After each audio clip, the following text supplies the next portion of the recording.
Hello and welcome to the second instalment of my History of Tekken series, where today we are looking at the next canonical instalment, 1995's Tekken 2. Now, before I get into the main discourse about the actual video game at hand, I really like to posit a slight revision following the first instalment of these videos, and that's regarding the narrative importance of Tekken, and I suppose by extension other fighting games. But listening back to my first video, I've sort of reproached myself a bit about I feel like, perhaps I'm getting too caught up and grumbling about plot and character development in the newer Tekken games.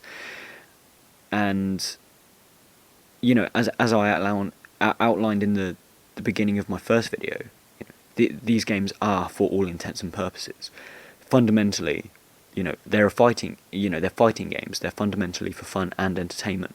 So perhaps my nostalgia-rooted love for this series, because it was indeed, one of the first games that I played and invested myself in on the PlayStation. Perhaps my love and my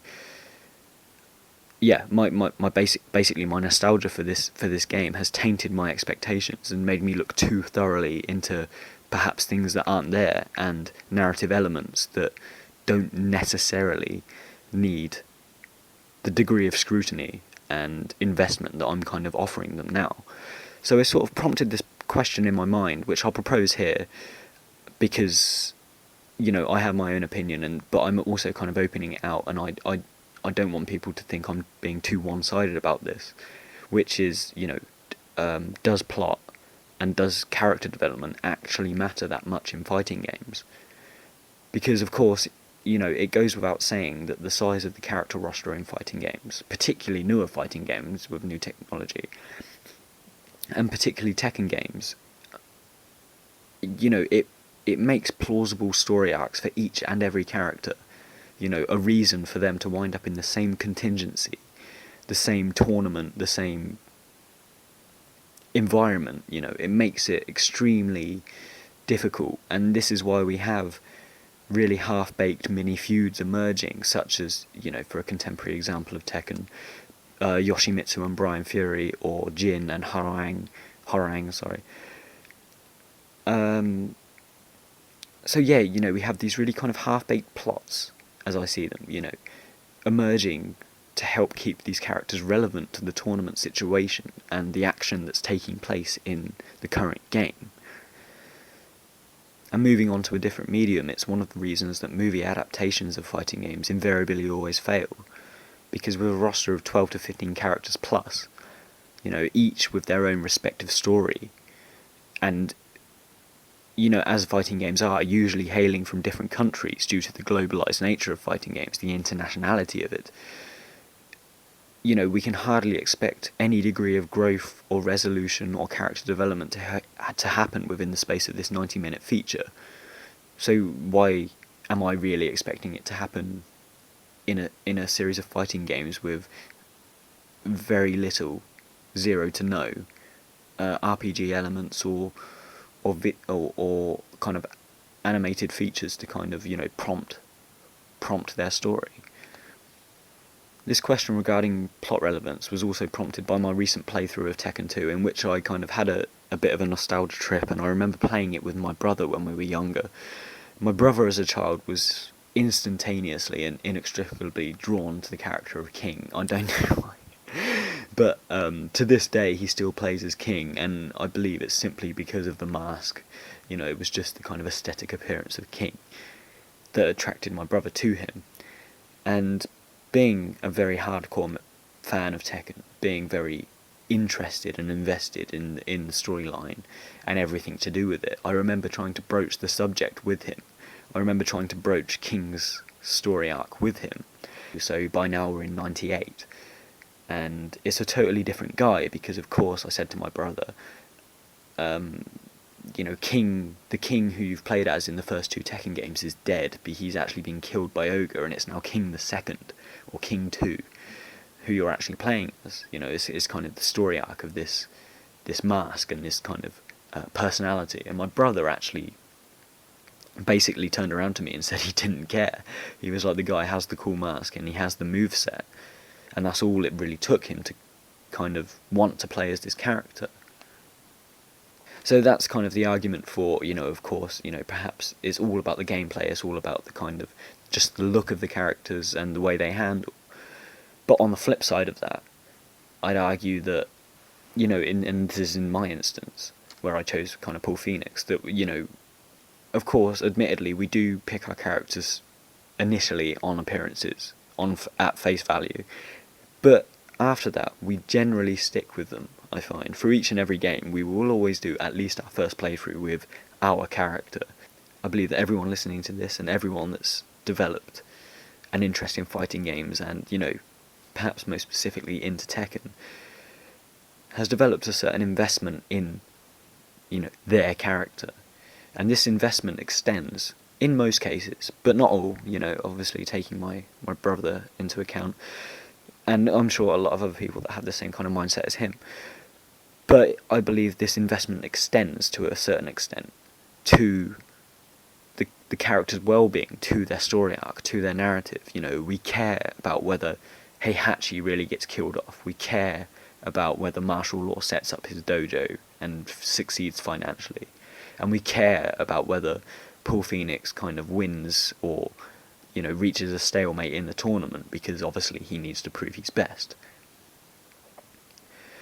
I believe that Namco, who introduced prologues and epilogues in Tekken 4, and, beyond this, they seem to care that we care about the events surrounding these characters.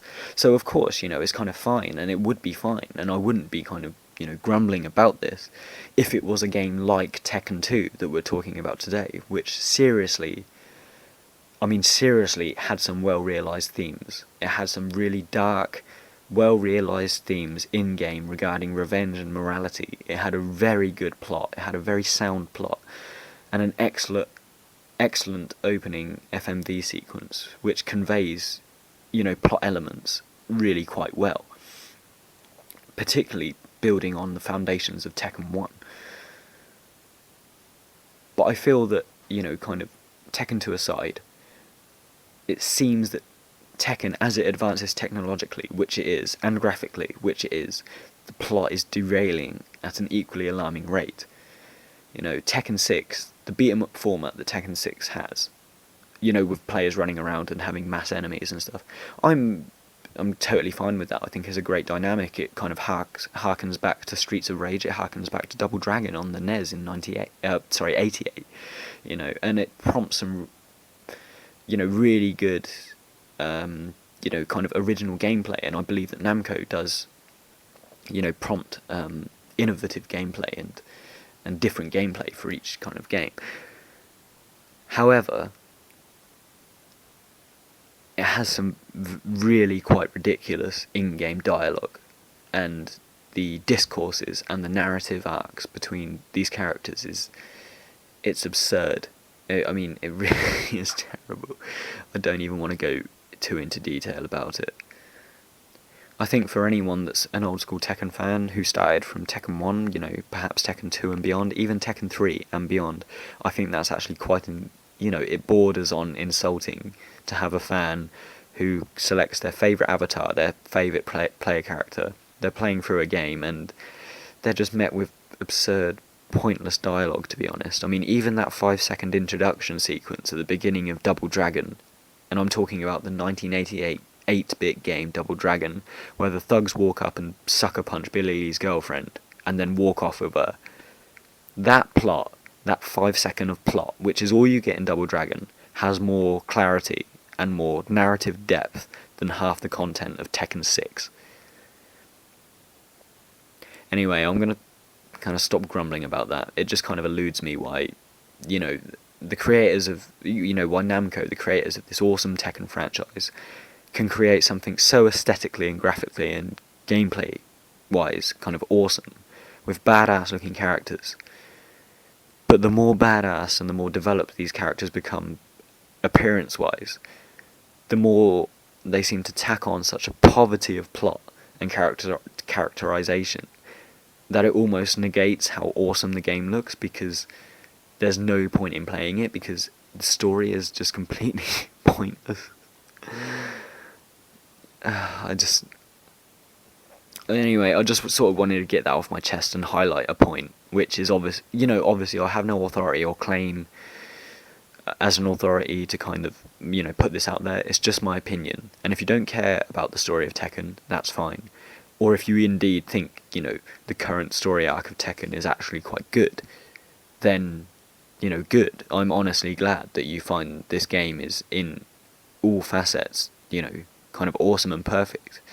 And it makes you happy, which of course it should. It's why why we play them, basically. It's just my personal opinion that since Tekken 2, which I'm covering here, and really, in my opinion, actually was the last consistent and brilliant story arc of the Tekken. It's the kind of the initial closure of Kazuya's first story arc before he kind of disappears and comes back again. This in my opinion is actually the best. It has the most relatable narrative. It has the most clarity in plot, even though it goes, delves into the realms of the supernatural. Yeah, so I'm just kind of proposing this before we get on. It's just basically, should fighting games be concerned with, narrative clarity, or should they solely be concerned with the graphical representation of amazing martial prowess and brilliant gameplay, which, of course, Tekken has. Anyway, moving swiftly on to Tekken 2, which is far and away my favourite game in the franchise, and one that offers, in my opinion, the best character development, the best setting, the best final bosses, and also the best music score that we've actually seen in any Tekken to date. Of course, the success of the first Tekken game got this series off to a good start, but I think it really came down to the second game to kind of clarify the series as an important game in gaming history. I feel it always comes down to the sequel to decide whether a game is immortalised or whether it just becomes, in the bargain bin of tomorrow, basically. So, as with all emerging franchises, it was up to this game to really kind of, drive home the importance and the innovations of Tekken, the blueprints that were laid down in the first game in '94. Now, having played the first two games in tandem in preparation for these kind of discussions, the most immediate improvement is gameplay, and second to that is graphics. Now, that may sound obvious, because of course you can go to any 10-minute Tekken 2 review or 2-page summary or video on YouTube and, it will say the graphics improved, the gameplay improved. But having played these first two games, back to back, the changes really are quite evident right off the bat as soon as you put in Tekken 2. It's immediately obvious that the fluidity improved, the combos and the chain actions and just the general smoothness of the gameplay really did improve. And I think, just digressing slightly, these changes are seen most prominently through the new characters, such as, the Taekwondo expert, the fast-kicking actions of the sub-boss Baekdu-san, who, as I'm sure you're aware, for any beginner is probably the best character to be, because you can just bash X repeatedly and, let him get on with it. Jun Kazama, of course, and also Lei Wulong, they all had innovative, really fluid kind of fighting styles. It just goes to show that Namco really built on the foundations of the first Tekken game. They embellished and fleshed out movesets for every character. They not only, kind of changed them, they actually just built on the blueprints. And, this meant that any player kind of coming forward from the first Tekken game, wouldn't get lost. And it really actually became a lot more intuitive for them to get into the action. For example, Paul's scissor kick, who, is a kind of X-circle, jumping sort of double kick, really quite difficult to do in the first game. In fact, I really find that, just trying to pull off that maneuver, I normally get killed because I take so long to do it, becomes really quite intuitive, really quite easy to do in this second game. And it feels just generally that they've made the avatars, the player characters, a lot more responsive to the controls. And I don't know how to explain this in technical terms because, I'm not a game developer, but as I say, it becomes increasingly easier to execute a character's staple maneuvers. For example, as I said, pull scissor kick or Yoshimitsu's cartwheel kangaroo kick maneuvers. They become a lot more easier to execute as the games go on, and this is first evident in Tekken 2. So in Tekken 2, where characters move, they respond with comparative grace from the first game, it's much easier to have fun, overall. It's a much funner game, and it's much easier to make use of their existing moveset, and also, kind of get to grips with the additions and the kind of the development in the movesets that they've kind of added since the first game. So, for example, Yoshimitsu's poison breath, the meditation thing he does where he kind of spins and disappears and teleports, and Junkazama's cartwheel uppercut kick. I can't remember the name of the combo, but I really enjoyed kind of doing that move all the time. Bruce Irvin, who's a Thai kickboxer, brilliant kind of kicking combos with him, and just generally things that admittedly by today's standards are taken as a given.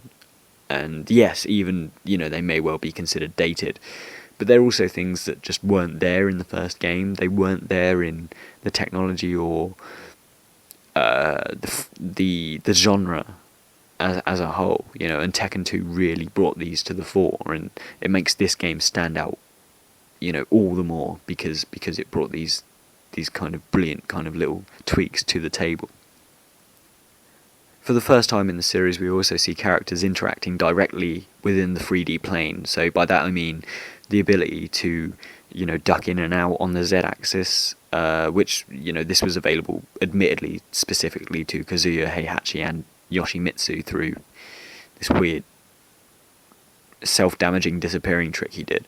But you can also recover with a side roll by pressing square, so, you're rolling into the background or into the foreground, and it's kind of it was something that was built on in later installments such as Tekken 3, but it's the first time we really see the 3D element come into these games. Admittedly there's still a lag in recovery time. You'll be on the ground, you'll be on the ground for a second or more when getting knocked down, but on the whole, Tekken 2 vastly improved on gameplay and graphics in basically every single way. Now, I know I said in my last video that I was omitting any literary or artistic comparison in Tekken, but the main story arc of the first two games I really do feel echoes elements of famous tragedies.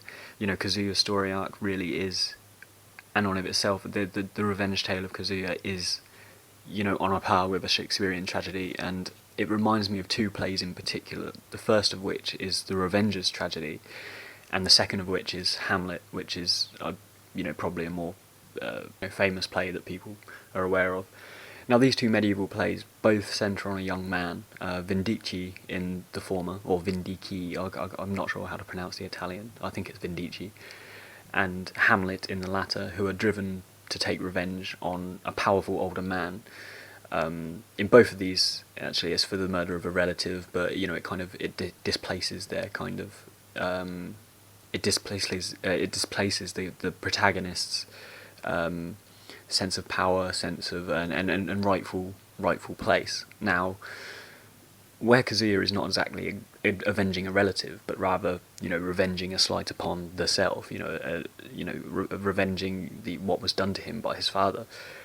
We can actually use this model, and I believe using this model of the tragedy, the Shakespearean tragedy, we can actually still posit him as a somewhat tragic figure who, following his vengeful deed, does in turn irrevocably become corrupted and starts upon this path to ruin which he can't go back on. Now, even more interesting to note with regard to Kazuya's and the story arc that we see kind of concluding in this game is its connection to another play called The Spanish Tragedy, which I've never actually seen, but it's another medieval play by Thomas Kyd, which I'm vaguely familiar with, and this features the personification of revenge, who accompanies the protagonist of the play, Don Andrea, back from the realm of the dead to the kingdom of the living. And I feel this bears more than a passing resemblance to the events of Kazuya climbing back up that cliff when he was young, and returning from near death by selling his soul to the devil, And even more interestingly, because the Spanish tragedy sees the personification of revenge. In Tekken 2, we see this tragical element brought to the fore, brought to its logical conclusion at the end of the game by seeing the personification of the devil, by the personification of the devil gene, the demon that's unleashed from Kazuya in the last battle with the player character. And this, concluding aspect of the game, this kind of narrative conclusion we see with Kazuya, is one of the reasons I think it's such a fantastic game. In fact, if not exclusively the reason that I think it's such a fantastic game. So anyway, yeah, sorry, I'm kind of running away with that, literary comparison, but so yeah, I mean, at this point in time, the state of Tekken in terms of graphics, gameplay, sound, just everything about it, I feel, I said in the first video that I don't believe that Tekken, is attributable or valid as art. That's just my opinion. Feel free to kind of contend that. It's just my own idea of what art is, which I think needs a story. I believe everything kind of comes from the clarity and a decent story. Everything in Tekken 2, I really feel that it was on the fringes of being an artistic game. If it moved down this more credible path that we see with the whole morality issue with Kazuya and things like that, I really feel that it had that potential to be a deeper and more rewarding game in terms of story than it actually ended up being. And I think this is all the more incredible considering everything we know about plot is inferred from these minute-long cutscenes that we see either at the beginning of the game, in the ending of the game, and then the rest is just kind of filled in by the supplements and the literature that we get in the booklets of the game. So yeah, I mean, I think that's actually a testament to how well games can actually be done, even if they are just fighting games, as Tekken is. So yeah, I mean, I think if Namco had continued down this path, Tekken might actually really stand up today in narrative integrity, as well as undoubtedly amazing gameplay, which it does of course have. But yeah, I just feel it's kind of dwindled into something of a parody, the story. So as a counter to the overbearing darkness of Heihachi and Kazuya that we kind of see in this game, this kind of really bitter feud that's getting really quite ugly, and then we have this kind of devil character kind of coming out of Kazuya, it's really quite dark. So a counter to this is the introduction of Jun Kazama, and I think she's actually really great because she contrasts these characters like black and white. She is like the yin and Kazuya's yang. They are that binary. The opposites. And where we see in this game Kazuya is the embodiment of corporate greed and moral corruption in his purple suit, and he just fights in this kind of darkened building. Jun represents all that is organic and natural and good, and her kind of comparatively jaunty stage, which is a nice, like in a field, and then she has a nice kind of jaunty stage theme, and it's all about kind of summer and nature and things like that. And yeah, so it's kind of she really serves to kind of throw into sharp relief the actual how bad Kazuya and Heihachi really are by being so good by comparison. Putting her next to them is really quite interesting. In terms of plot, as a new character, I think she's investigating the Mishimans for something. I think it's animal cruelty or something along those lines. I'm not joking. I think it is about something to do with animals. But I mean, that doesn't really matter. She is in this game. She is just a catalyst for the Jin storyline to take place, and I think is just generally a great representation of the power of good without overdoing it too much. Making it all gushy, and which it may well be because there's no voice acting in this game, and there's no voice acting at this point in game history really. So it kind of we've been spared from really ridiculous, the sort of like Yuna from Final Fantasy X. We've kind of been spared all that nonsense. We know she's a good character from the inference of her costume, of her stage, of her music, and and that's great. As previously mentioned, of course, as well, her moveset, her gameplay mechanics, they're really original and fluid moves, and I never really learnt too much with her, but I do find she's capable of some pretty good combos and some pretty cool maneuvers that allow you to take the initiative and kind of win a bout quite easily, especially in kind of arcade mode on medium medium setting. I mean, hard mode I generally have to go with someone I'm a lot more competent with, but yeah. And in terms of ending, her FMV sequence again just reinforces the nature of her goodness, as it's it just takes place in a nature reserve or something like that, and she's like riding a horse and there's woodland creatures, and it's just very kind of touching, and it just shows Jun is a good character and loves the world. So again, just to kind of have that polar opposite personality with Kazuya, which is great because it makes Jin all the more interesting, knowing how different these two characters are from one another, and it gave Jin a lot of potential as that kind of morally confused individual that he was introduced as in Tekken 3.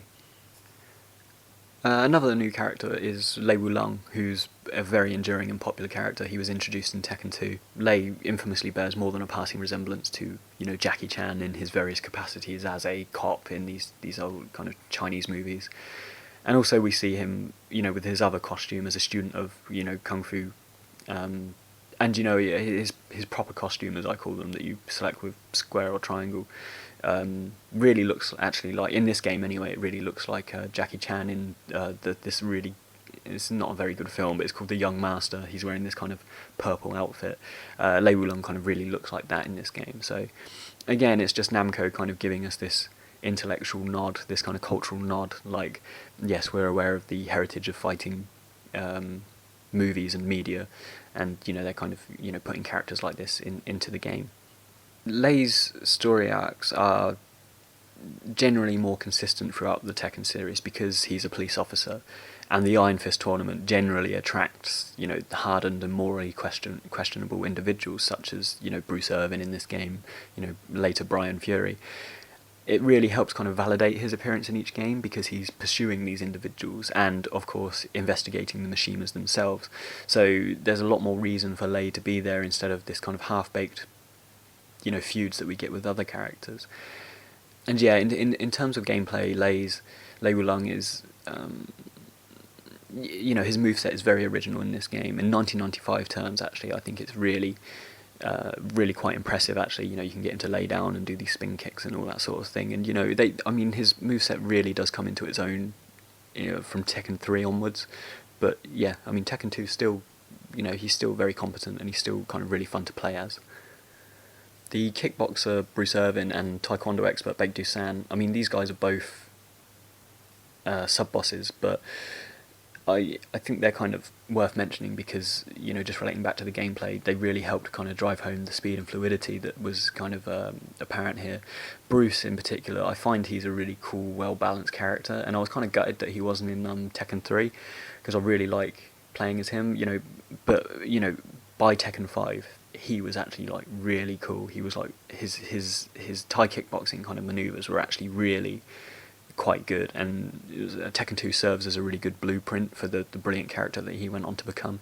Even though in terms of story he's always kind of been on the fringes, Bruce is really cool, and he's quite interesting. He always has a kid in his ending videos, and it's cool because he's kind of like this badass enforcer for Kazuya, but he has a soft spot for children, and he kind of helps out kids being bullied and stuff like that. So it kind of posits him as a sort of anti-hero that operates on the fringes of all the main events that are taking place.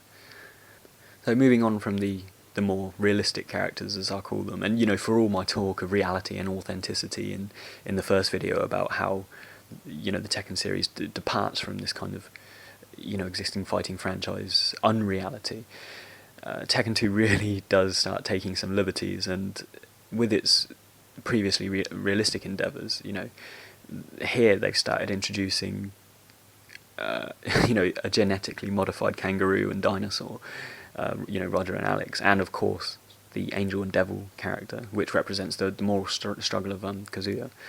Now, I just want to get out there because it did sound like I was kind of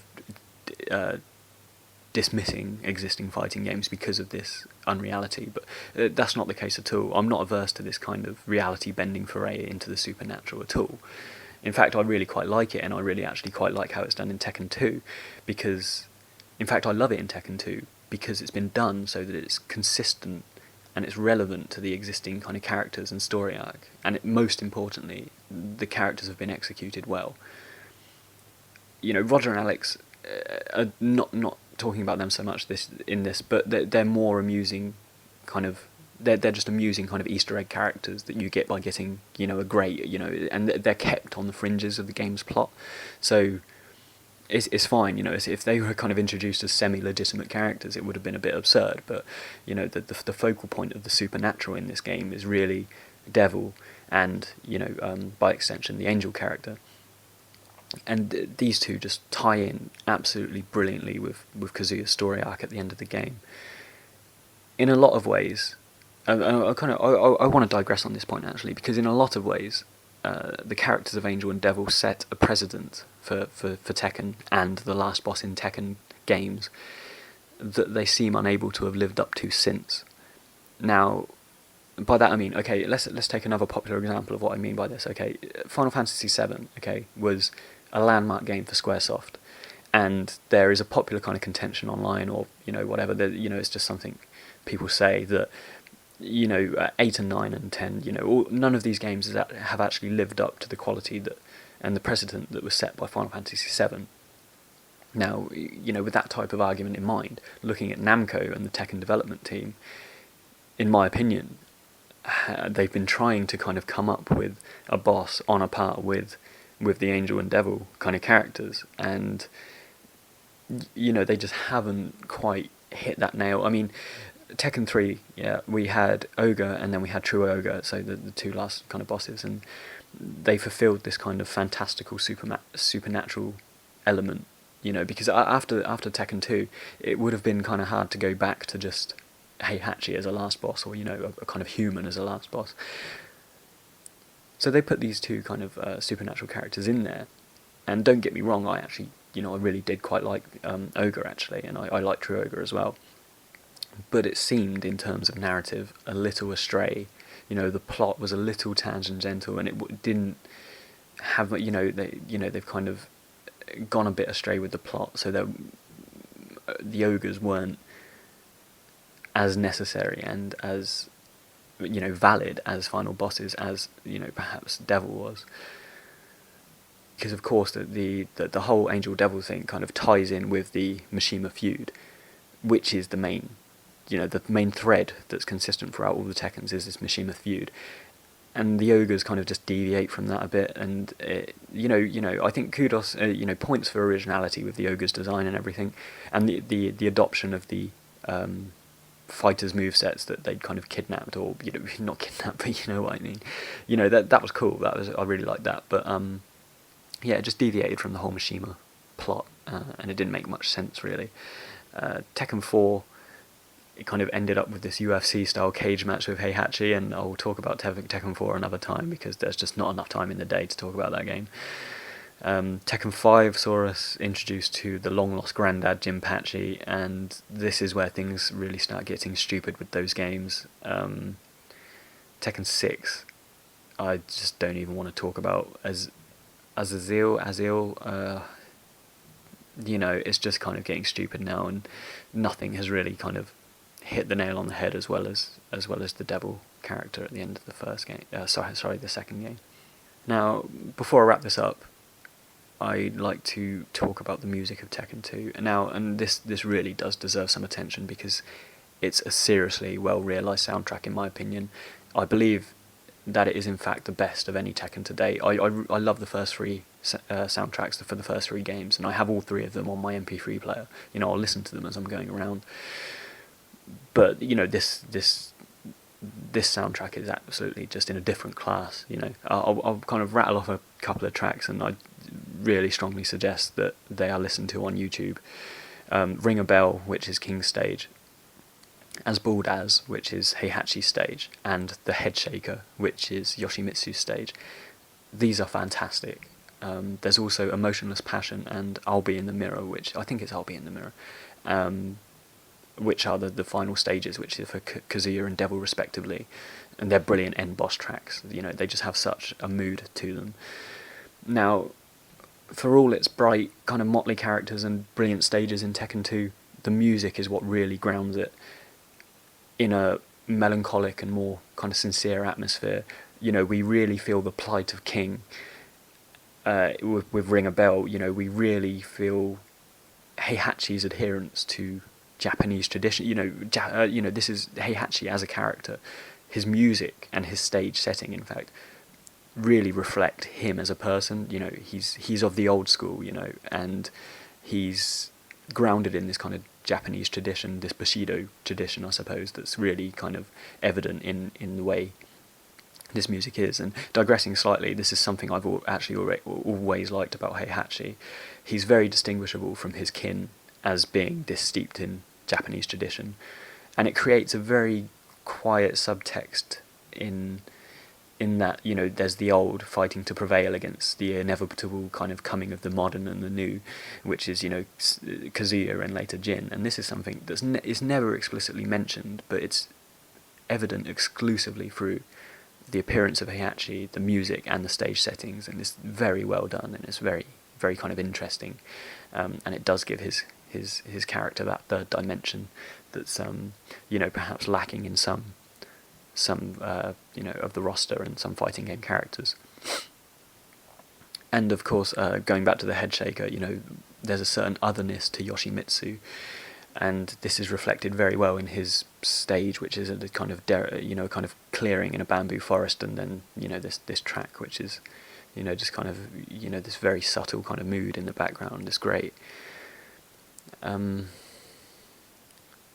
And yeah, with the Kazuya's track and Devil's track, I just feel that the climax of the game is so well reinforced by these tracks. It really kind of, it's really quite somber, and it really reflects sort of, you know, I think the loss of Kazuya, the actual giving in of Kazuya, or not, yeah, I suppose giving in to kind of evil, to darkness, the introduction of darkness into the self, is so, it's epitomised, in fact, by these tracks. You know, Emotionless Passion particularly is it's brilliant. It's absolutely brilliant, and I suggest you go and listen to them, or in fact just go back and play this game now and just play through arcade mode, because it's absolutely brilliant. I mean, I could talk about the rest of the tracks on the OST at length, but I think, you know, these 5 tracks that I've mentioned are what really epitomises the quality of Tekken 2's music. And I think, you know, I believe his name's Sano Denji.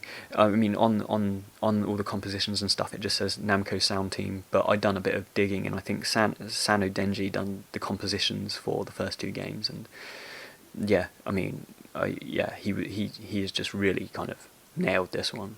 I mean, these 5 tracks, but you know, the whole soundtrack, but these 5 tracks, just go and listen to them in that order.